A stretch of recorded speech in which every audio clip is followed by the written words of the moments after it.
الاهلي بيفوز على كهرباء الاسماعيليه 4-2 باقل مجهود. بالذات في الشوط الاول. الشوط الاول كان الاهلي مسيطر المباراه كلها، الشوط كله من طرف واحد للاهلي. الشوط الثاني بالذات بعد ما الاهلي جاب الجون الثالث، كهرباء الاسماعيليه رجعت تاني في الماتش وبدات تعمل هجمات وجابت جونين وكانت ممكن تتعادل.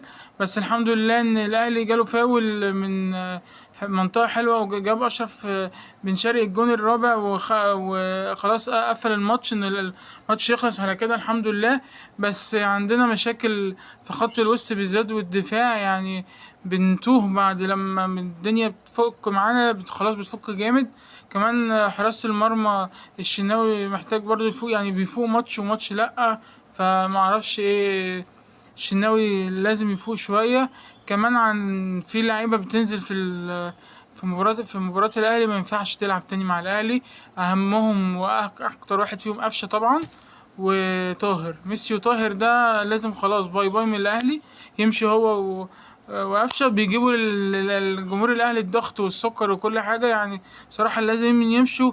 وبرضه ديانج وبن رمضان لو فضلوا كده يمشوا أحسن، يبقى نجيب أجانب أحسن منهم، لأن كده ما ينفعش.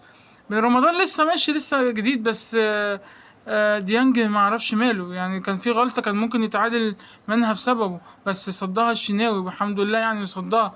وفي كوكا في الباك الشمال ما ينفعش، لازم يرجع محمود شكري ده ينزل او التاني كريم فؤاد يلعبوا مكانه، لان ما ينفعش لا نجيب بقى باك شمال، لان ما ينفعش كوكا في الباك الشمال خالص. هو جاب جون النهارده بس الجون الاولاني كان بسببه. المباراة بدأت تهديف أشرف بن شرقي في الدقيقة 3 بس اتحسب أوفسايد. بعد كده أحمد نبيل كوكا في الدقيقة 17 كان جون حلو أوي، حلو من أسيست لهاني، وهاني متألق الأيام دي وعمل لغاية دلوقتي 4 أسيستات مع الأهلي من أول الموسم. بعد كده أشرف بن شرقي جاب الجون التاني في الدقيقة 20 بس اتحسب برضو تسلل. بعد كده ياسين مرعي في الدقيقة 37 جون حلو جدا من ضربة ركنية رفعها زيزو. بعد كده محمد شريف جاب الجون التالت في الدقيقة 50. كده محمد أوناجبي في الدقيقة 57 الجون الأول لكهرباء الإسماعيلية. بعد كده عصام الفيومي في الدقيقة 69 الجون التاني لكهرباء الإسماعيلية. بعد كده أشرف بن شرقي الجون الفاول اللي قلتلكوا عليه من أول المباراة في الدقيقة 73 لأشرف بن شرقي. وكده الأهلي بيتصدر الدوري مع المصري والزمالك بنفس النقاط، بس فرق الأهداف للمصري.